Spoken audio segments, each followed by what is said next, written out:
Monsieur le Président de la RDC, Félix Antoine Tshisekedi, alias Fatih Béton, bonjour. C'est avec respect que je m'interroge à votre sujet. La RDC est une république. Je pense donc avoir le droit et la liberté de m'exprimer aujourd'hui. Et si vous avez de la considération pour votre peuple, je vous prie de bien vouloir répondre à mes interrogations. Après plus de 18 ans de souffrance avec l'ancien président, quand vous êtes arrivé au pouvoir, pour nous, vous étiez comme le libérateur, le sauveur, vu tout ce que vous et votre père avez promis aux Congolais. Cela fait plus de 5 ans maintenant que vous êtes président de la RDC. Je ne peux pas dire que vous avez rien fait, parce que déjà, je n'habite pas au Congo.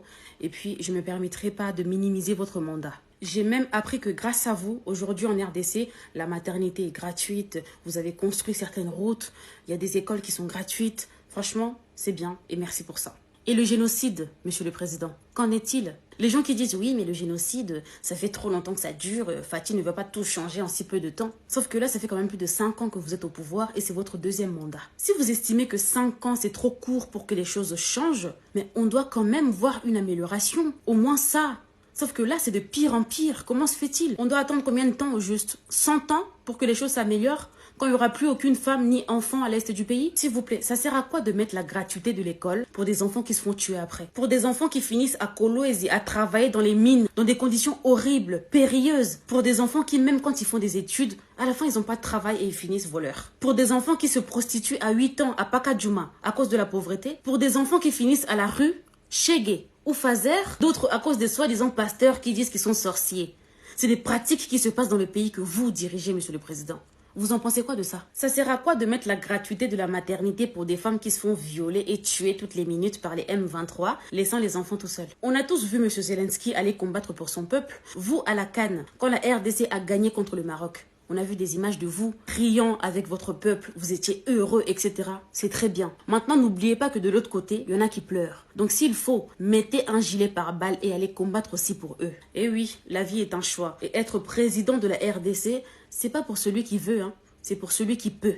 Est-ce que vous pouvez? Est-ce que vous pouvez stopper cette hémorragie du sang qui coule en RDC comme un robinet? Depuis des décennies, ça a commencé, j'étais même pas encore née. Maintenant, moi-même, je suis mère.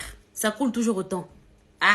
Franchement, est-ce que vous êtes sûr, monsieur le président, que l'armée congolaise n'est pas en capacité de chasser les M23 pour qu'ils arrêtent de tuer les gens? Vous êtes sûr? Mettons même l'armée de côté, rien que le peuple congolais seul, sans armes, est capable de les chasser alors qu'ils sont armés.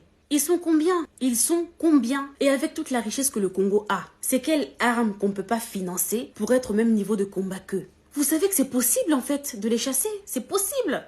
Mais pourquoi vous le faites pas? Pourquoi? Peut-être parce que ça arrange le monde entier et ça vous arrange aussi peut-être. J'insinue rien, hein. C'est une question. Ça vous arrange? Mais pas nous. On en a marre de mourir. Et en plus de ça, toujours la pauvreté. Non, ça nous arrange pas. Encore une fois, je ne minimise pas votre mandat. Peut-être que vous avez essayé de faire des choses pour que la situation de la RDC et celle à l'est du pays change. Mais monsieur le président, peu importe ce que vous avez essayé de faire ou mettre en place, pour l'instant, c'est un échec. Résultat, le peuple congolais meurt toujours de faim. Le peuple congolais est toujours aussi pauvre et se fait toujours tuer tous les jours. On appelle ça un échec total. Alors maintenant, c'est urgent. Si vous estimez qu'en 5 ans, bientôt 6, vous n'êtes pas en capacité d'améliorer les choses en RDC, autant laisser le pays sans président. Au moins, on pourra dire, je sais pas, que le peuple congolais se fait tuer parce qu'il n'a pas de père de la nation pour le protéger comme Jésus protège les chrétiens. Mais tant que vous êtes là, ça fait trop mal. Un peuple qui vous a voté 2 fois, espérant un changement qu'il n'a toujours pas. Prez, aidez-nous quoi, Prez? Ah, et puis vous n'êtes pas seul, hein.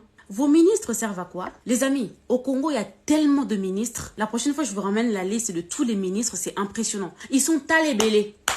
Il y a des ministres, des vice-ministres, des vice-premiers ministres, des ministres délégués, des ministres d'État. Tout ça là, ils sont payés pour quoi? Et puis les ministres en question, on les a vus là-bas dénoncer, soi-disant, en faisant les gestes que les léopards ont fait. Mais c'est pas possible, quoi. Nous, peuple, on dénonce. Vous aussi, vous dénoncez. Mais vous dénoncez contre qui?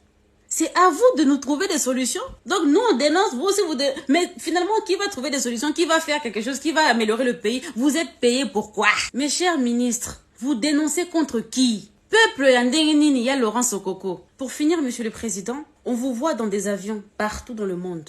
On vous voit dans des mariages, on vous a vu frimer avec l'une de vos nouvelles voitures. On entend les noms de toute votre famille dans des chansons en guise de dédicace. Maman Denise Moté Maya Fachi Béton. Trop de futilité.